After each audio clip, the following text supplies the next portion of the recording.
Hello everyone, welcome to my channel. Please subscribe and stay tuned by clicking the bell icon. The bold and the beautiful week of December 1st, hope thrown in the spotlight, Deacon and Taylor's dangerous game. The week of December 1st on the bold and the beautiful explodes with rivalry, romance, and a growing web of secrets that threatens to swallow several families whole. While Hope finds herself pushed into a spotlight she never asked for, Deacon and Taylor begin a dangerous dance that could spark scandal, expose buried truths, and risk blowing apart far more than their own fragile connection. This is a week steeped in tension, quiet, simmering, and ready to boil over. Hope's unwanted spotlight. Hope Logan has always walked a careful line between grace and vulnerability, but this week she finds herself thrust into the center of Los Angeles drama in a way she didn't see coming. Forrester Creations is reeling.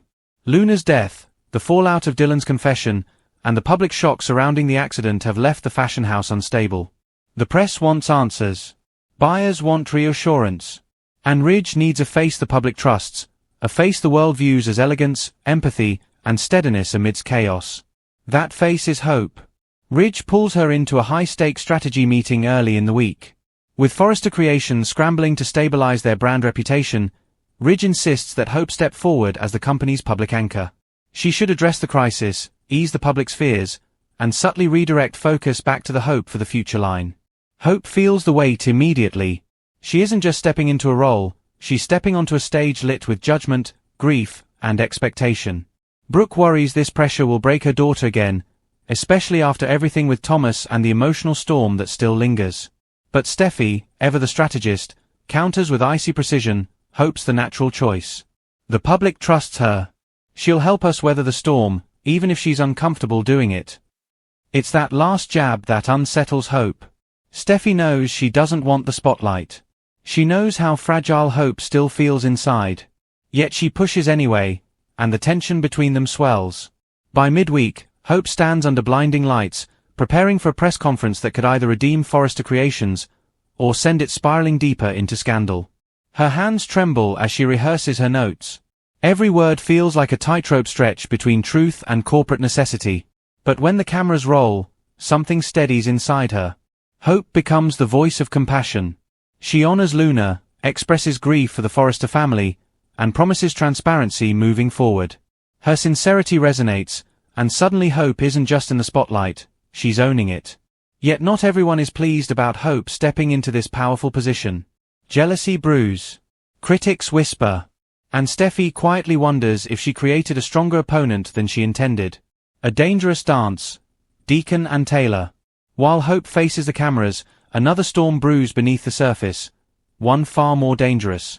Deacon Sharp has spent months clawing his way toward legitimacy, his relationship with Sheila, his restaurant success, his desire to be better for Hope. But the guilt and confusion weighing on him after Luna's death have made him emotionally volatile. Enter Taylor Hayes. Taylor returns this week with her trademark calm smile, but her eyes hide a storm of her own. She's back because she's worried about Steffi, but she quickly notices something off about Deacon. Their chance encounter at Illinois Giardino becomes a quiet therapy session layered with tension neither of them speaks aloud. Taylor asks one simple question, "What are you not saying?" And Deacon cracks a little. He admits he's tangled in secrets he can't fully confess. He doesn't name names. He doesn't reveal the pressure he feels from Sheila's shifting behavior. But Taylor is too sharp not to sense danger. Their connection is instant and deeply unsettling for both of them. He sees in her a calmness he craves. She sees in him a man who desperately wants to choose the right path but is chained to the wrong people. As the week progresses, they orbit each other more than they should. Private conversations. Shared glances. A mutual understanding that somehow feels forbidden. But their growing bond becomes a problem. Sheila notices. And Sheila does not do jealousy quietly. By Friday, Taylor finds herself being shadowed, subtly, silently, menacingly. Deacon warns Taylor to stay clear, but it's too late. Their connection is now a threat from Sheila's perspective. Taylor realizes that Deacon is caught in a toxic web far deeper than she imagined, and that her involvement, however innocent, may have set off a powder keg. Brooke and Ridge sense trouble. Brooke becomes suspicious the moment she senses Hope is being pushed too hard and when she catches glimpses of Taylor spending unexpected time with Deacon. Why is Taylor suddenly so interested in Deacon's emotional state? Brooke asks, narrowing her eyes with that classic Logan fire. Ridge shrugs at first, but even he senses something shifting in the air.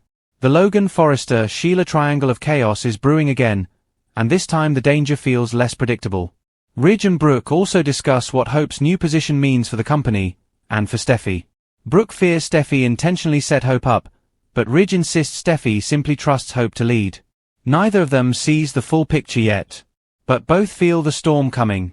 Steffi sees a new problem, and a new opportunity. Steffi's initial satisfaction with Hope's public role doesn't last long. When Hope's press conference earns praise, Steffi realizes Hope may now wield more influence than she intended to give her.